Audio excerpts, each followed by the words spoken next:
मैं Neeru Sharma MV international school Jammu से। आज मैं आपको वर्णमाला के विषय में बताना चाहती हूँ कि हमारी हिंदी वर्णमाला में 52 व्यंजन किस प्रकार होते हैं। वर्णों के उच्चारण क्रम को वर्णमाला कहते हैं और उच्चारण के आधार पर वर्णों को दो भागों में विभाजित किया गया है।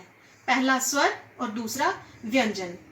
स्वर अपने आप में स्वतंत्र है, जबकि व्यंजनों के उच्चारण में हमें स्वरों की सहायता लेनी पड़ती है। अर्थात हम ये भी कह सकते हैं कि व्यंजन स्वतंत्र नहीं है। स्वरों की संख्या 11 है। इन 11 स्वरों के अतिरिक्त अयोगवाह के अंतर्गत एक अनुस्वार, एक अनुनासिक और एक विसर्ग चिन्ह भी होता है। अनुस्वार का उच्चारण नाक से होता है। इसका प्रयोग सभी पंचम वर्ण अक्षर के स्थान पर होता है, जैसे अंगूर। अंग की जो ध्वनि है ये क का पंचम अक्षर ng जो है ये उस पे बना है। अंगूर, चंचल, हंस, कंघा, कंधा इत्यादि। अनुनासिक दूसरा है अनुनासिक। अनुनासिक का जो चिन्ह है वो है चांद बिंदु।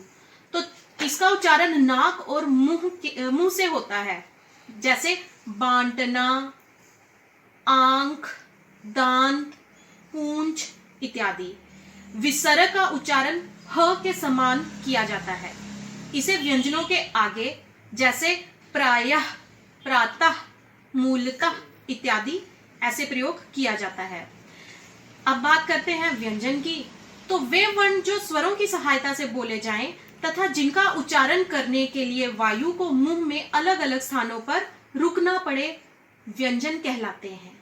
व्यंजनों को भी 3 श्रेणियों में बांटा गया है। ऐसे तो व्यंजनों को 5 श्रेणियों में बांटा गया है, लेकिन जो मेन इसकी श्रेणियां हैं वो है स्पर्श व्यंजन, अंतस्थ व्यंजन और ऊष्म व्यंजन।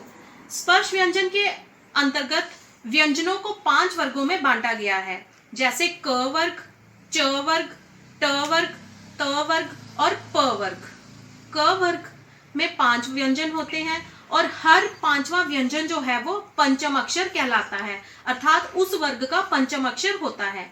अब क वर्ग का पंचम अक्षर क्या होगा? क, ख, ग, घ, ङ। जो ङ क वर्ग का पंचम अक्षर होगा। अब च का पंचम अक्षर होगा न्य, ट का पंचम अक्षर होगा अण, त का पंचम अक्षर होगा न और प का पंचम अक्षर होगा म। अब अंतस्थ व्यंजन है। अंतस्थ व्यंजन जो है इनकी संख्या 4 है, य, र, ल, व। अब ऊष्म व्यंजनों की भी संख्या 4 है, श, श, स और ह। 4 संख्या हो गई इनकी। अब है मिश्रित व्यंजन। तो मिश्रित व्यंजन वो होते हैं जो 2 वर्णों के मेल से बनते हैं, जैसे क्ष क्षत्रिय, त्र त्रिशूल, ज्ञ ज्ञानी और श्र श्रीमान। अब उदाहरण के लिए हम ले लेते हैं त्र व्यंजन जो है इसके उच्चारण के लिए हमें 2 वर्णों का प्रयोग करना पड़ा, जैसे त और र। इस प्रकार हर व्यंजन में 2 वर्ण मिश्रित हो गए, तो इसलिए ये मिश्रित व्यंजन कहलाते हैं। अब 2 अन्य व्यंजन है अड़ और अड़ा। ट, ठ, ड और ढ। जब ड और ढ के नीचे बिंदी लग जाती है तो ये अड़ा और अड़ बन जाते हैं। इस प्रकार हमारी हिंदी वर्णमाला में 52 व्यंजन हो गए।